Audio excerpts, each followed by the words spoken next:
Olá, boa noite. Está no ar mais um Plano de Jogo e vamos aos destaques desta quinta-feira.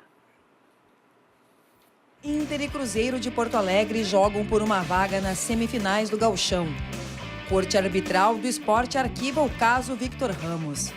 Grêmio vence o América Mineiro e se classifica na Primeira Liga. E uma entrevista com o triatleta Frank Silvestrin. E a gente abre o programa falando do caso Victor Ramos. A Corte Arbitral do Esporte, o CAS, decidiu arquivar o processo sob a alegação de não ser de sua competência.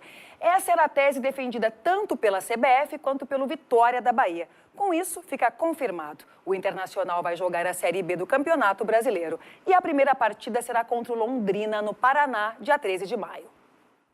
O caso foi considerado encerrado e audiência não realizada. O julgamento, que estava marcado para terça-feira, foi suspenso após os árbitros selecionados para o caso entenderem que necessitavam deliberar sobre a análise do mérito. O Colorado alega que o Vitória utilizou Victor Ramos de forma irregular, com direitos ligados ao Monterrey do México, mas no sistema da FIFA como jogador emprestado ao Palmeiras, até se transferir ao Vitória. Tal transação teria sido feita sem seguir os passos recomendados pela entidade, numa negociação internacional. A CBF enviou um ofício ao STJD, alegando que a troca de e-mails entre o diretor da Confederação e o Vitória foram adulterados. Insatisfeito, o Inter entrou novamente no dia 12 de dezembro do ano passado com um pedido de reexame do caso. Na última semana, o Superior Tribunal de Justiça Desportiva comunicou de que os laudos da perícia comprovaram a alteração nos documentos utilizados.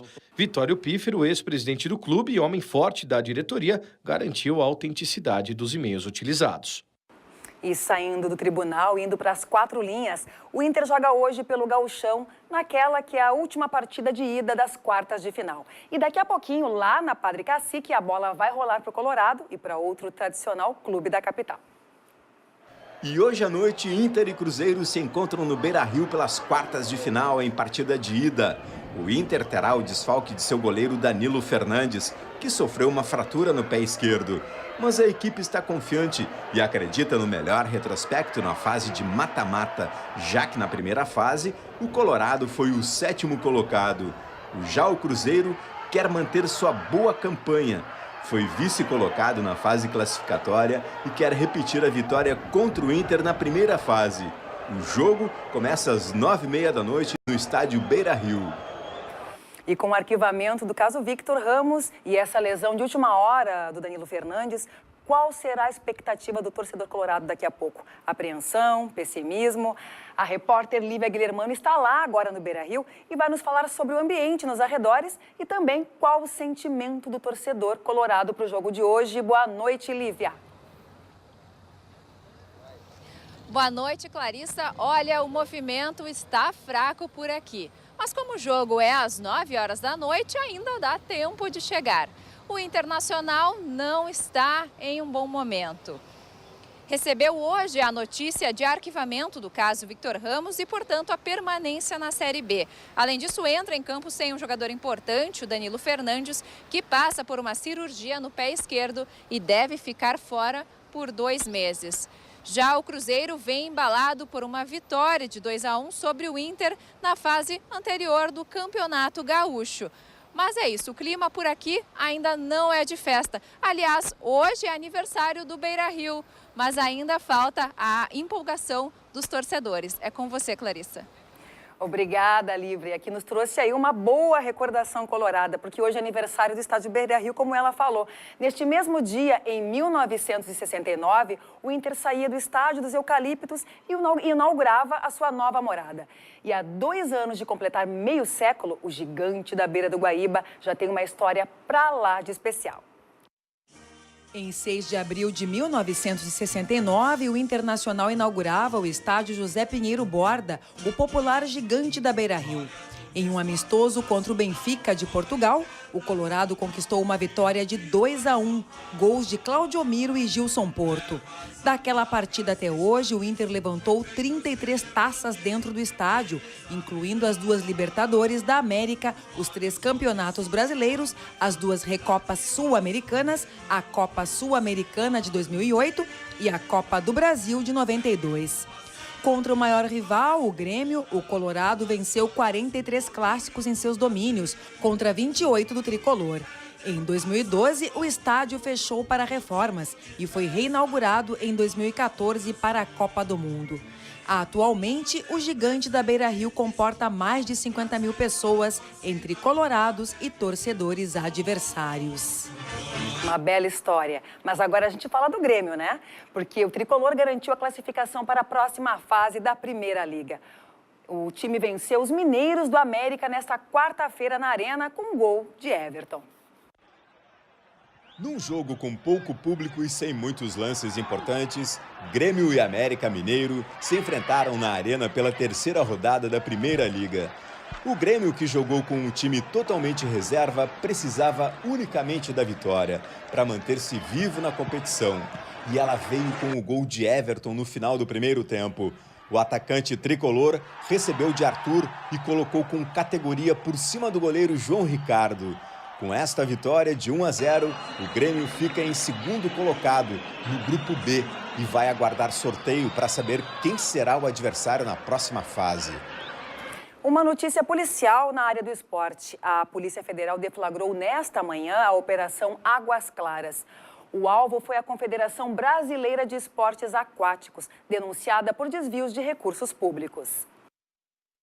Deflagrada na manhã desta quinta-feira para apurar um esquema de desvio de recursos públicos repassados à CBDA. A operação envolve dirigentes, empresários e o presidente da entidade, Coaraci Nunes, que foi levado à sede da PF no Rio de Janeiro. Não se sabe se ele foi detido ou conduzido coercitivamente. A ação acontece um dia depois da Confederação Brasileira de Desportos Aquáticos e seus dirigentes ganharem um recurso no Tribunal Regional Federal da Terceira Região do Rio por unanimidade e por acusações de fraude. A Confederação está sendo investigada por superfaturamento e fraudes em licitações desde julho do ano passado. Tais denúncias afastaram Coaraci Nunes, que está no cargo desde 1988. De acordo com a Polícia Federal, as investigações apuram o destino de cerca de 40 milhões de reais repassados à CBDA. Há indícios de um esquema de desvio de recursos públicos captados por meio de convênios e leis de fomento ao esporte, sem a devida aplicação, conforme previsto em lei. E depois do intervalo, a gente volta para falar de triatlo com Frank Silvestrin. Não sai daí.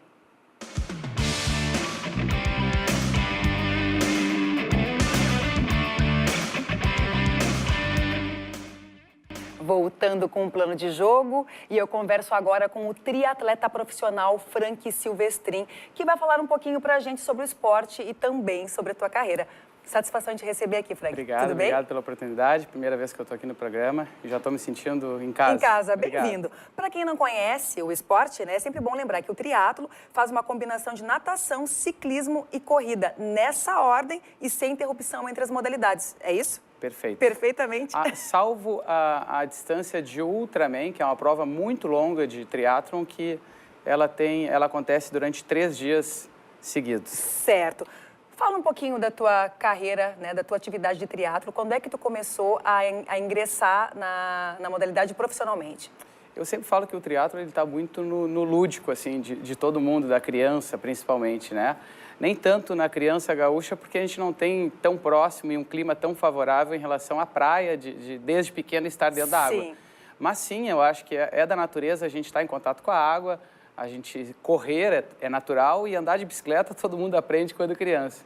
Mas depois de ter um breve contato com o futebol, até meus 13 anos, eu logo me identifiquei muito com o triatlo. Então, a partir dos 14 anos até hoje, eu estou há 18 anos... Há 18 anos praticando. E nessa triatlo. Brincadeira, que na verdade não é nenhuma brincadeira, tu tem aí uma série de títulos a serem considerados, né? Desde que tu começou a atividade. Tu foste o 10º colocado no Ironman de Porto Rico em 2017 e o 3º melhor do brasileiro sul-americano de Ironman em Palmas 2016 e o 2º melhor no brasileiro do Ironman Brasil em Florianópolis. É isso? Perfeito. O Ironman Brasil, que é a prova clássica da distância longa do triatlon, ela é a que qualifica e como se fosse colocar um ranking dos atletas brasileiros, assim, é a prova mais esperada do ano no triatlon aqui. Sim. Que acontece em maio todo ano, já há 20 anos ela está. Você está te preparando para esse ano? E eu estou me preparando para ela, que acontece no último domingo de maio. E me conta, Frank, como é que tu faz para te preparar para triatlo aqui em Porto Alegre? Tu falaste muito em mar, né? Mas aqui nós não temos mar, enfim, temos o Guaíba, né? E ele serve como um suporte para esse teu treino? Sem dúvida. Eu acho que, para surpresa de muita gente que está nos vendo, acha que Porto Alegre não tem um cenário perfeito. Primeiro, eu sempre digo que a gente tem que criar o nosso cenário e fazer do que temos o melhor. E aqui a gente tem a Praia do Veludo, Praia do Lami, a Praia do Belém Novo, que está tão perto, a 25 quilômetros de Porto Alegre, e todo sábado, né, nesse período até meados de maio, eu vou para lá aos sábados nadar, praia despoluída.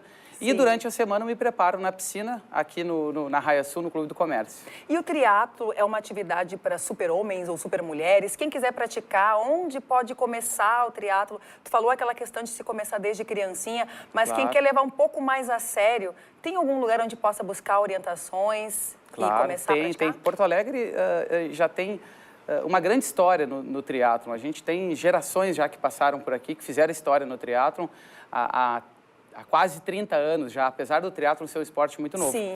Mas Porto Alegre hoje tem estrutura, tem clubes, tem piscina, a Raia Sul aqui pertinho no Menino Deus, tem outros aqui em Porto Alegre. Bom saber. Mas Porto Alegre há muitos anos já tem uma história no triatlon e representa muito forte no Brasil também. Então tá, Frank. Estamos encerrando o programa. Um telefone para contato para quem quiser ter algumas informações a respeito do triatlo aqui em Porto Alegre. 3232-3844. 3232-3844, é isso? Perfeito. Muito obrigada pela tua participação aqui. Te aguardamos outra vez. Até mais. A gente fica por aqui com mais imagens do aniversariante do dia, o Beira-Rio, que em breve vai sediar mais uma partida em sua história. A gente volta amanhã às 7 da noite. Tchau, tchau.